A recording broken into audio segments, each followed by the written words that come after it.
Video! Welcome back to the channel. I'm Owen Video, and I'm really glad that you're here. Our question today comes from Simply Macy on YouTube, who asked this question.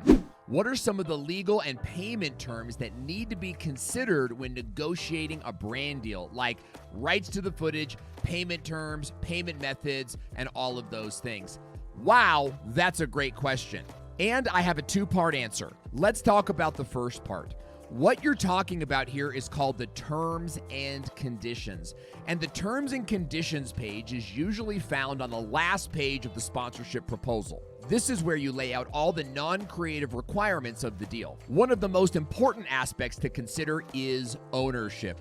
Who actually owns the content? Is it you or is it the brand? And if so, how does that work itself out? I've done a lot of brand deals, and I found that smaller creators really want to hold on to ownership of the content, and that's good.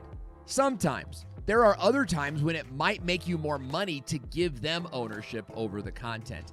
Look, the general rule that I always go with is if the content lives on my channel, then I retain ownership. If the content lives on their channel, then they retain ownership. And check this out. You can make them one video and then make a second introduction for it, and bam, you've got two videos, one for their channel and then one for your channel, so both parties win.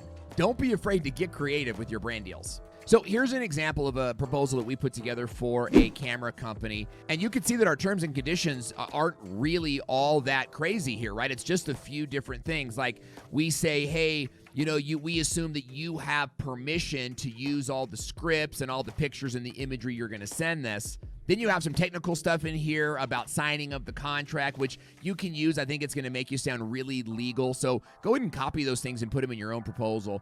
And then, of course, we lay out sort of that it's a 12-month agreement with no cancellation fee. I think it's really important that you put in a no cancellation fee, or at least have some type of, fee if they break the contract, because you need the brand to go into this deal knowing that they're in this for real, right? There's no backing out because, oh, I talked to the boss or I talked to the spouse and the spouse doesn't want to do it. You don't want to be in those positions. But here's the thing about terms and conditions. It's good for you to have your own.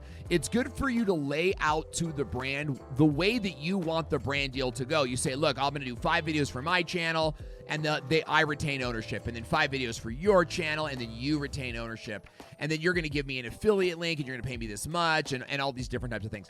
You lay all of that out inside of the terms and conditions. But at the bottom, you have to put a place for a signature and a date. Get them to sign the terms and conditions, because if you have them sign a contract or a proposal that's on a separate page as the terms and conditions, they could use that in court to be like, oh, well, we never saw those terms and conditions, right? And this is kind of why you have proposals with like page 1 of 6 and 2 of 6 and 3 of 6, so that at least you have some sort of like sequential proof that you put those terms and conditions in there. I like to put my signatures on the terms and conditions page, and I try to fit all my terms and conditions into one page, even if it means making the text a little bit smaller. But here's the thing about that. Like, if you're dealing with a brand who has done this before, right? It's not their first rodeo, then chances are they're going to have their own terms and conditions. For example, I was doing a deal with a very, very large company. It was a 6-figure deal. And as soon as we gave them our terms and conditions, they sent this back to me. And this, what you're looking at right now, is a huge legal document of pre-written terms and conditions for the brand that they're used to using for their influencers. So here's a company that knew what they were doing. They've got a process in place, and they gave me their own terms and conditions.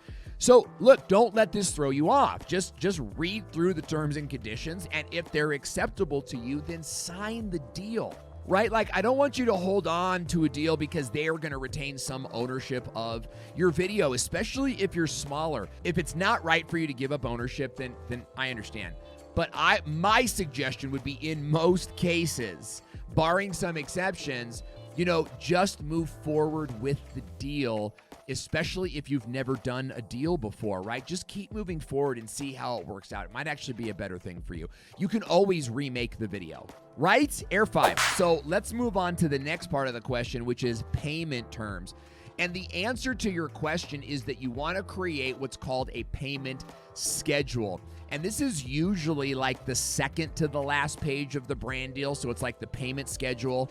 And then after the payment schedule, you have the terms and conditions. And so everything kind of flows really nicely there. Now, this is something I talked about in my other video on brand deals. So you can check that out by clicking on the card that's on your screen now.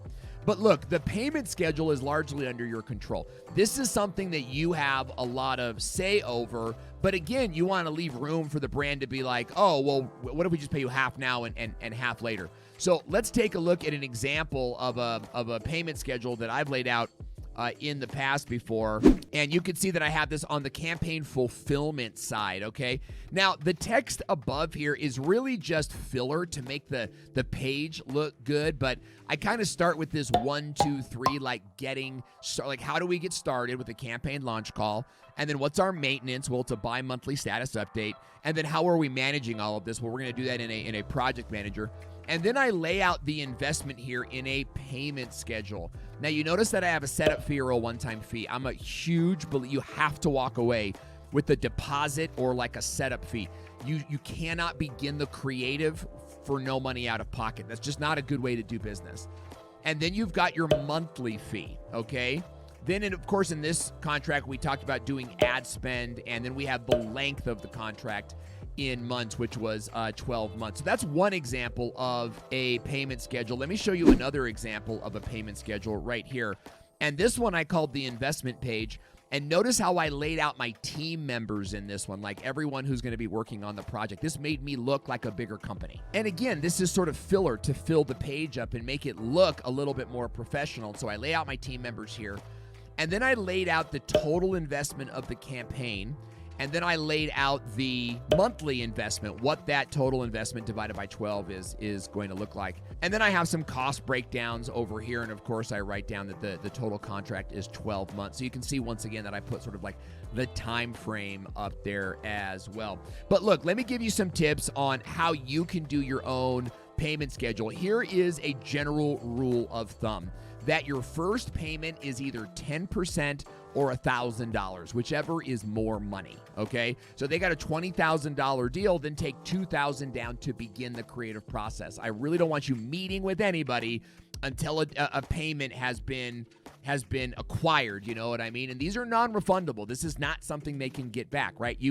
They've paid for it. You're giving them your time and your energy and your creative mind, so you need to get paid for that. Then after that, here's how you divide the rest. You divide the rest by how long you think it's going to take to fulfill the contract. So if it's a $20,000 deal, you take $2,000, and that becomes the down payment. So now you've got $18,000 left, and let's say it's going to be a 4-month project. Well, you would take 18 and divide it by 4, and those would be their installment payments. It's as easy as that. And I would give you that number, but I can't in my head figure out what 18 divided by 4 is. Why would I even choose those numbers? I have no idea what's going on. It's not in my notes. It's definitely not in my notes. I was winging it on that one. Now remember, the payment terms are just a way for you to go into the deal where you look like you've got all of your ish together. You know what I mean? But if they come back at you and they're like, hey, we'll pay you half now and half later, I would take it, right? Don't get all torn up and like, oh, I made a nice little contract for you. What this does is it speeds the deal up and it shows them that you are worthy of receiving their funds. Most creators are not this prepared, right? Most YouTube channels are not this prepared to receive brand deal or sponsorship money. So brands are hesitant to work with them. It's like, have you ever handled $5,000 before? You know, these are real questions in the minds of brand managers.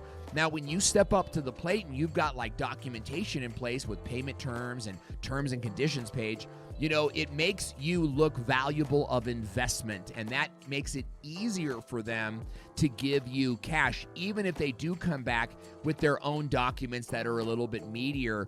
If you're just starting out with brand deals, my advice is to do as many of these as possible and not get torn up in all of the legal ease. And hey, look, if you want to learn more about how to negotiate brand deals and get more brand deals for your YouTube channel, I think you should watch more of the videos on my channel. We have a whole bunch on brand deals and how you can be getting sponsorship money right now today, whether you're a big or a small channel. So go check out those videos. I'm Owen, and I'll see you there.